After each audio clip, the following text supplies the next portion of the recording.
The figure of the Field Marshal in Germany, or Generalfeldmarschall, represents the highest military rank in the Wehrmacht, awarded by Adolf Hitler in recognition of exceptional merits on the battlefield.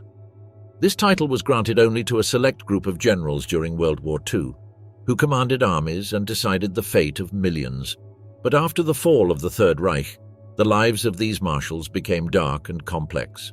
For example, Hermann Göring was captured by Allied forces and committed suicide before he could be tried in Nuremberg. Wilhelm Keitel, another prominent marshal, was sentenced to death and executed after being found guilty of war crimes.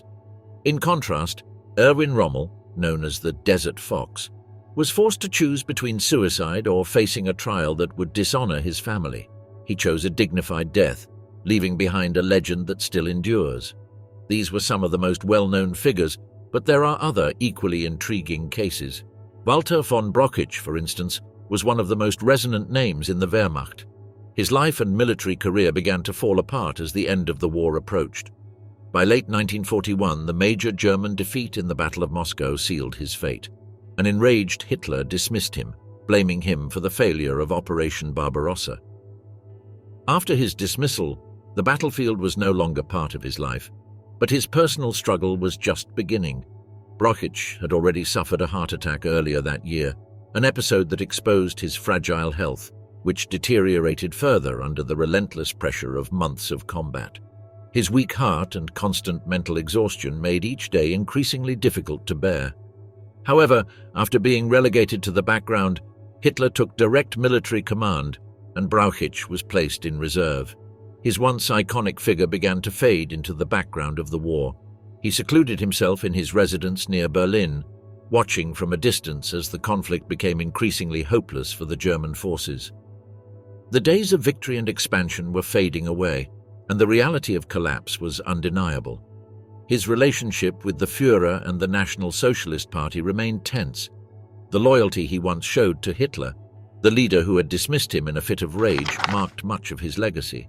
In his personal life, he had also experienced significant changes. He divorced his first wife, Elisabeth von Karstedt, in 1938, and soon after married Charlotte Rufer.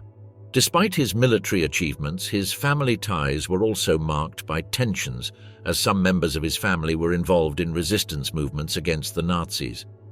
When Allied troops invaded Germany, von Brauchitsch, already removed from any official role, tried to salvage what little he had left and fled west.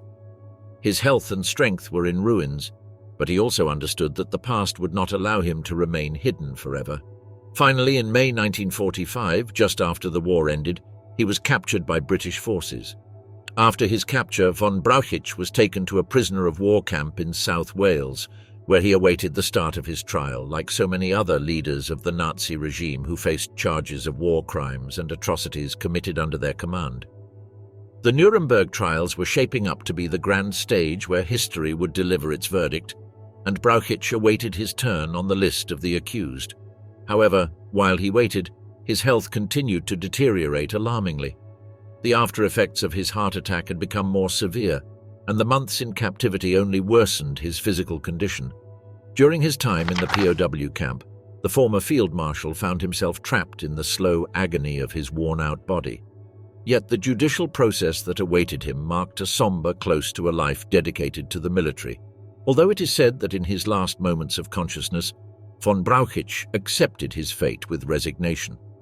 Eventually, he was transferred to Germany, where he would await his possible prosecution. But fate had other plans for him. He never appeared before the tribunal, as his health condition became an insurmountable barrier. On October 18, 1948, the life of the former marshal came to an end in a military hospital in Hamburg, succumbing to pneumonia, which proved fatal in his weakened condition. For some, Brauchitsch's death was seen as a fitting end, representing the strategic failures of the Nazi regime and the blindness that led Germany to ruin. However, for others, his figure evoked the early triumphs of the Wehrmacht, the sweeping expansion that marked the beginning of the war and held the world in suspense.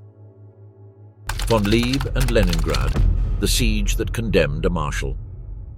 Wilhelm Ritter von Lieb, a German field marshal, stood out as a commander of significant military operations during World War II. His career, marked by both military successes and failures, as well as controversies, reached its conclusion in the final days of the war and the subsequent legal consequences. At the start of the German invasion of the Soviet Union, known as Operation Barbarossa, von Lieb was appointed commander of Army Group North. His mission was to advance quickly and capture the strategic city of Leningrad, now St. Petersburg, which was crucial both symbolically and for its industrial resources. Initially, the siege seemed like a significant advance for the German army, but it soon turned into a prolonged and fierce struggle. The defenders of Leningrad, led by Soviet General Georgy Zhukov, mounted a determined defense that resisted German attempts to break through their lines. Von Lieb's forces began to suffer from the harsh cold, lack of adequate supplies, and the intense resistance of the Red Army, complicating each attempt to take the city. By the end of that year, the German offensive in the Soviet Union faced a grim outlook, and the German High Command began to prioritize other fronts, such as Moscow.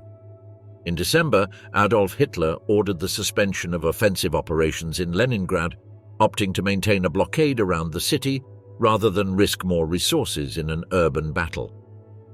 Although this decision avoided a direct massacre within Leningrad, it prolonged the suffering of its inhabitants, who faced severe food shortages, freezing temperatures, and constant air and artillery attacks. With the change in strategy, von Lieb lost operational control over the siege.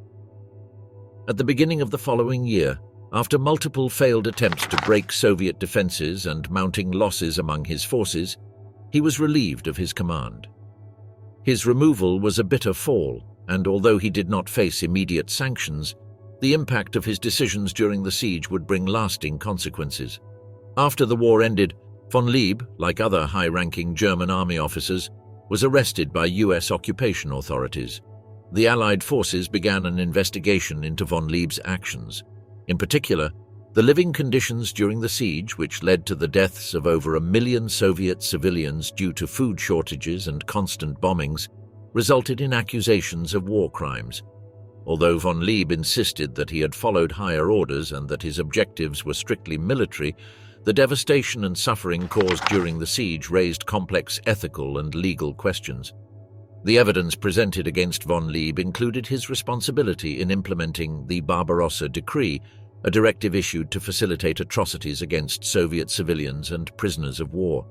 Despite his argument that he had not issued explicit orders for the execution of civilians, his role as commander during the siege of Leningrad and his acceptance of the Barbarossa directives placed him at the center of the trial.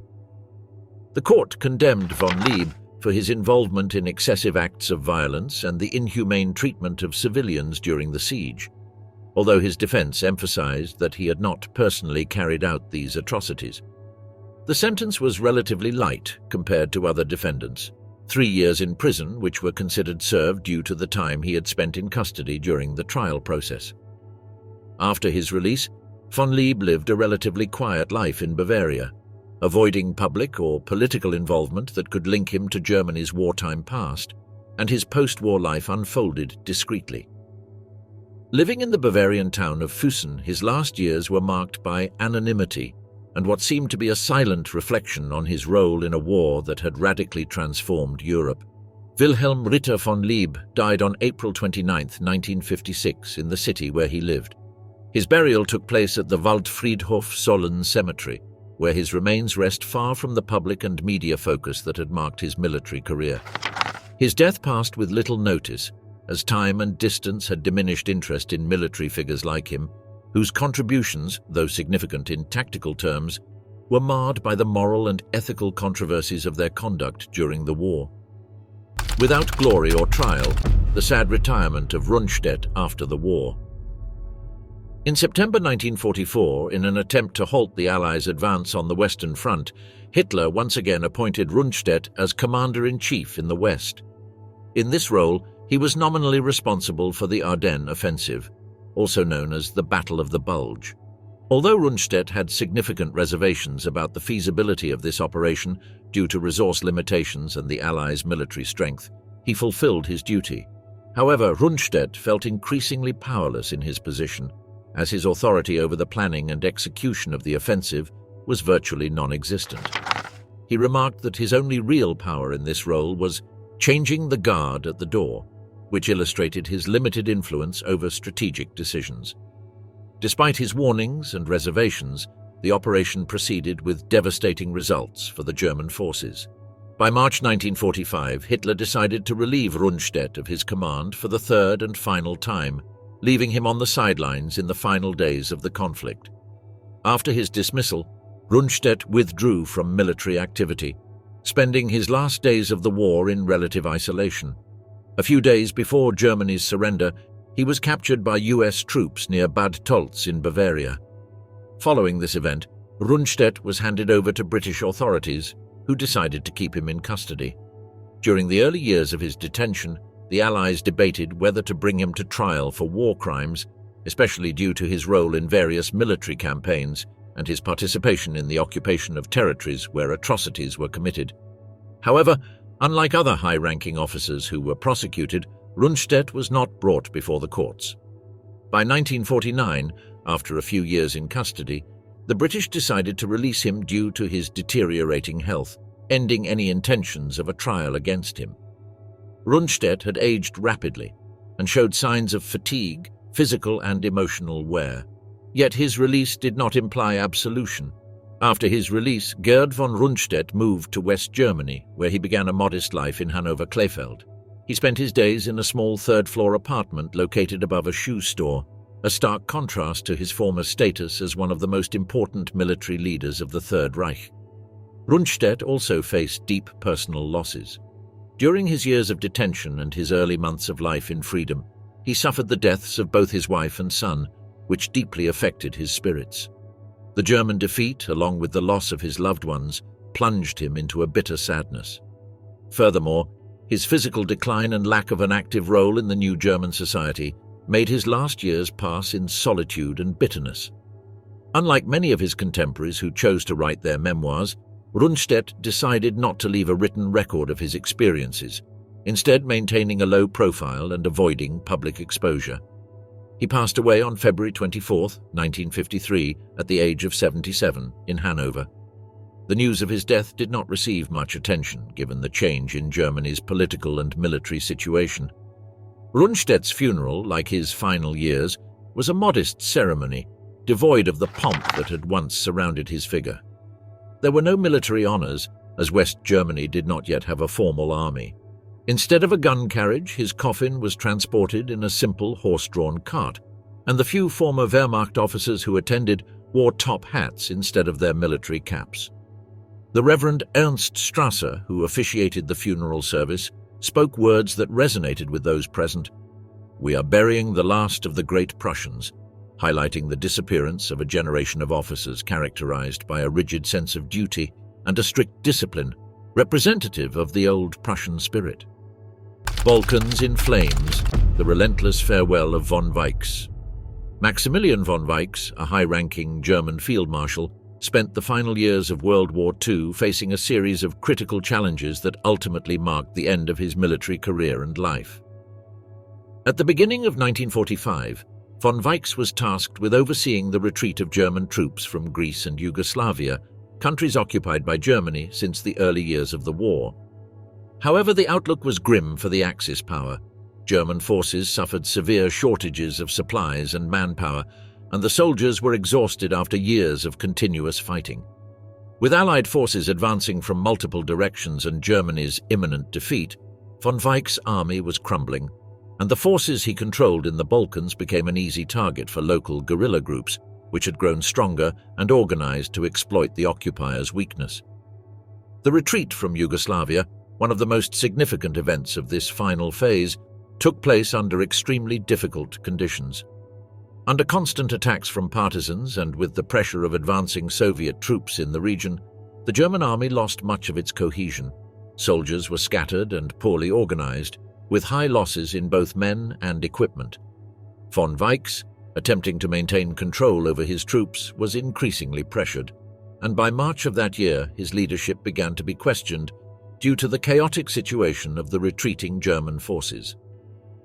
Finally, on the 25th of that month, von Weichs was relieved of his command, shortly before German defenses collapsed completely.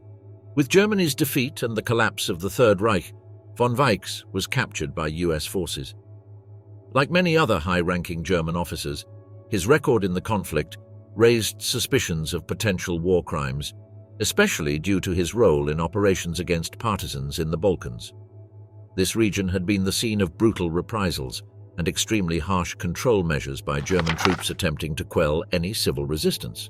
The US forces responsible for his custody included von Weichs in the legal proceedings held after the war, such as the Nuremberg Trials. Von Weichs was scheduled to face a trial that would examine his actions and the orders issued under his command. However, his situation was complicated by health issues he had been dealing with since the final years of the war. By this point, his health had significantly deteriorated.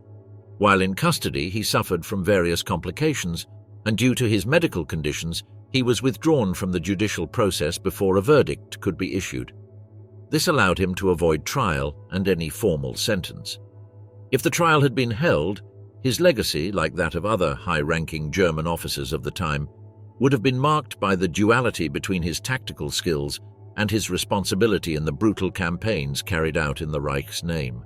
As his recovery progressed, von Weichs was released from US custody and allowed to return to civilian life in the newly established West Germany, where the political and social situation remained uncertain, with echoes of the war still deeply felt. He settled in Bonn, which had become the new capital of the Federal Republic of Germany. There, he lived in relative peace, avoiding public life and refraining from becoming involved in military or political matters.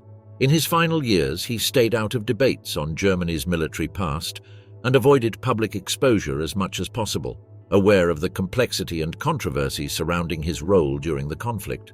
Rather than attempting to justify his actions, he chose to keep a low profile, focusing on his family life and the management of his health, which remained a constant concern. Unlike some of his colleagues who faced trials and convictions, his retirement in the post-war years allowed him to escape a full examination of his role in the German army's actions in the Balkans, leaving an ambiguous image and a historical legacy that still invites analysis and questioning. On September 27, 1954, almost 9 years after the end of World War II, Maximilian von Weichs passed away at the age of 72 in Bonn, West Germany. His legacy remained a source of debate. While some historians and sectors of society regarded him as a distinguished military leader who played a crucial role in Germany's war machine, others viewed him as a direct participant in the repressive policies that led to significant human rights violations in the Balkans. Death in silence, the final station of von Küchler in West Germany. Field Marshal Georg von Küchler, a high-ranking officer in the German army during World War II, faced a series of adversities and failures in the final days of the conflict. He took command of Army Group North, responsible for the siege of Leningrad, a campaign that began in 1941 and lasted nearly 900 days. The forces under his command subjected the city to a severe blockade, resulting in devastating famine and numerous civilian casualties. However, as the Red Army grew stronger and German resources weakened, the siege began to falter. In early 1944, the situation became untenable. Soviet forces launched a series of counter-offensives aimed at liberating the city and reclaiming territory. Faced with mounting pressure, von Küchler struggled to maintain his troops' position, which had become increasingly depleted and disorganized. The ground gained over years of fighting was lost within weeks. This retreat marked a turning point on the Eastern Front, revealing the German army's wear and the end of the military advantage they had once held. In January 1944, after failing to stabilize defensive lines, von Küchler was relieved of his command. He was replaced by General Walter Model in an attempt by the German High Command to reinforce positions and halt the Soviet advance. The decision to remove von Küchler was a significant blow to his career, symbolizing his inability to meet the demands of a critical stage in the conflict. After Germany's surrender in May 1945, von Küchler was arrested by US occupation forces. The Allies began investigating German commanders' activities during the conflict, especially operations on the Eastern Front, where abuses and war crimes had been extensively documented. Von Küchler was directly implicated for his role in the atrocities committed in the Soviet Union. particularly regarding the brutal siege of Leningrad and the inhumane treatment of Soviet prisoners of war and civilians. In 1948, von Küchler was brought to trial in the so-called High Command Trials. He was tried for his military decisions and involvement in actions that led to the deaths of thousands under his command or with his authorization. Evidence presented at the trial demonstrated his knowledge of and participation in orders that resulted in the execution of prisoners and the implementation of repressive policies against civilians in occupied territories. The court found Georg von Küchler guilty of several counts of war crimes and crimes against humanity. He was sentenced to 20 years in prison, a punishment that, while less severe than that of some of his peers, acknowledged his responsibility for the actions committed during his command. He was transferred to Landsberg prison, where he would serve his sentence alongside other senior German officers. Von Küchler's time in prison was relatively quiet compared to other prisoners. Due to his advanced age and health issues, his conditions of confinement were moderate. Nonetheless, his time in prison was a period of reflection and isolation, during which the image he had once projected as a respected field marshal unraveled. In February 1955, after serving approximately 7 years of his sentence, von Küchler was released due to health concerns, as part of a series of early releases the Allied authorities granted to elderly and ill prisoners. After his release, von Küchler returned to West Germany, where he tried to lead a discreet life, avoiding public attention and the scrutiny that his past brought. Thus, his post-release years were marked by a low profile. Von Küchler avoided contact with military or political circles and refrained from participating in public life. He settled in the quiet town of Garmisch-Partenkirchen, where he spent the rest of his life without making comments or engaging in debates about the war or his role in it. His silence regarding the war years and his conviction in the trials sparked divided opinions in German society, which was torn between the desire to forget the horrors of the conflict and the need to remember and confront the responsibilities of the past. Finally, on May 25, 1968, Georg von Küchler passed away at the age of 86. His death went relatively unnoticed in post-war Germany, which had changed considerably since his days of military prominence. No public ceremonies were held in his honor, nor were any recognitions given for his contributions during wartime. His death was simply seen as the end of an era of commanders who represented the German military machine, marked by an expansionist ambition that had devastating consequences for Europe. From glory to the courtroom, the defeat and condemnation of Wilhelm List. Wilhelm List, a prominent German field marshal during World War II, transitioned from being a distinguished military leader to facing a series of personal and legal difficulties in his later years, especially as the war drew to a close. He built a distinguished career in the German army, participating in several strategic campaigns, including the invasions of Poland, France, and the Balkans. However, strategic tensions and failures began to mark his career when, in September 1942, he was relieved of his command during the summer campaign in the Soviet Union. Differences with Hitler and ineffective military decisions on the Eastern Front led to his marginalization at a critical moment in the war. By early 1945, Germany was under overwhelming military pressure, facing the Soviet advance on the Eastern Front and the Allies' advance on the Western Front. In this context, List, already removed from military operations, found himself confined to his home, isolated from important decisions and any significant participation in the ongoing struggle on various fronts. As German units across different points began to surrender en masse to the unstoppable Allied advance, List could only watch from the sidelines, unable to contribute or attempt to change the situation. Shortly after Germany's official surrender, Wilhelm List was arrested by Allied forces, who, as part of post-war measures, proceeded to capture the leading military and political figures of the Nazi regime. After his arrest, he was quickly identified as one of the high-ranking officers involved in conducting operations and military strategies that, under Nazi occupation, led to acts of repression and reprisals in various occupied territories, especially in Yugoslavia and Greece. The occupation of these countries was marked by a series of repressive policies in response to local resistance. In several cases, German troops under List's command resorted to executing hostages and other severe measures to suppress the insurgency, which the Allies considered a clear abuse of power and a violation of human rights. 2 years after Germany's surrender, Wilhelm List was brought to trial in what became known as the Hostages Trial. The court charged him and other high-ranking officers with war crimes and crimes against humanity, primarily due to the brutal tactics implemented during the occupation of Yugoslavia and Greece. During the trial, List maintained that he had not directly ordered the executions of hostages, though he admitted responsibility over the troops that carried them out. The defense argued that the Marshal did not have complete control over the individual actions of his subordinates and was largely following orders within the military chain of command. However, the court determined that, in his position as commander, List held significant responsibility for the actions carried out under his command.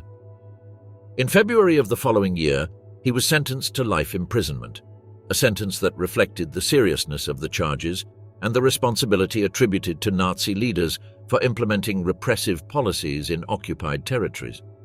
After his sentencing, Wilhelm List was imprisoned to serve his sentence, though his health began to deteriorate progressively during his first years of confinement. Life in prison was challenging, and adverse conditions contributed to the worsening of his health, prompting his lawyers and family members to request his early release. In December 1952, after more than 4 years in prison, List was released on humanitarian grounds due to his deteriorating medical condition.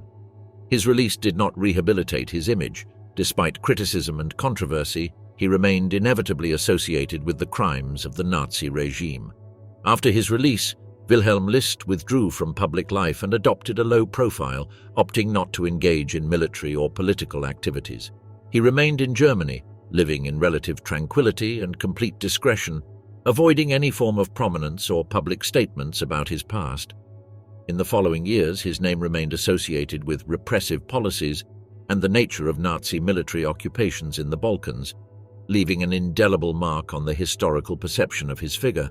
As the Nuremberg Trials and other international courts solidified the memory and judgment of Nazi military figures, List's life faded into the background of media and historical focus, contrasting sharply with the prominence he once held during the peak years of the Third Reich.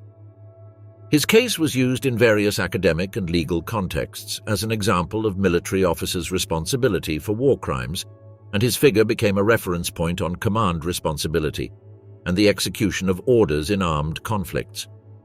Finally, Wilhelm List died on August 17, 1971, at the age of 91, closing a life marked by the transition from military stardom to condemnation and infamy. His death sparked no significant repercussions or tributes, reflecting the general acceptance of his role in one of the darkest chapters of German history. Chains and Repentance, the last battle of Paul von Kleist in the heart of the Soviet Union. In the final days of World War II, Field Marshal Paul Ludwig Ewald von Kleist found himself in an increasingly untenable situation.